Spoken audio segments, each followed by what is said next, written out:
كم مرة يستيقظ الواحد منا أثناء نومه في الليل لأي سبب كان، ثم يعود لنومه. في لحظة الاستيقاظ تلك فرصة عظيمة وفضل كبير أخبر عنه النبي صلى الله عليه وسلم. استمع يا رعاك الله لهذا الحديث الصحيح الذي رواه البخاري.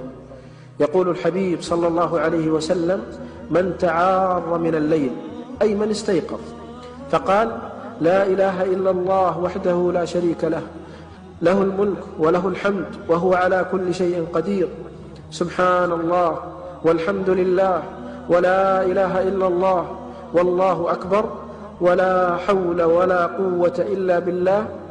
ثم قال، وهنا الشاهد: اللهم اغفر لي، أو دعا استجيب له، فإن توضأ وصلى قبلت صلاته. الله أكبر. أخي الحبيب، أختي الكريمة، بمجرد أن تستيقظ وتقول هذا الذكر وتدعو الله بما تحب من خيري الدنيا والآخرة، أخبر الحبيب عليه السلام بأن دعاءك مستجاب. يا رعاك الله، إنه ذكر سهل مكون فقط من 6 عناصر. رتبها، احفظها، وعلق قلبك بالله. بمجرد أن تستيقظ لأي سبب كان، انتبه، لا تبحث عن الواتس أو مشاهدة الرسائل الجديدة.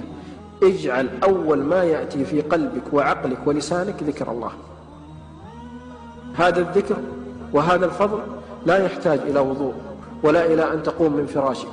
كل ما يحتاج أن تعلق قلبك بالله لتفوز بهذا الفضل العظيم.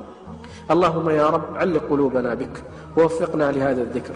اللهم يا رب من نشر هذا المقطع اجعل له من كل هم فرجا ومن كل ضيق مخرجا، وارزقه من حيث لا يحتسب، واجعله شريكا لنا في الأجر يا رب.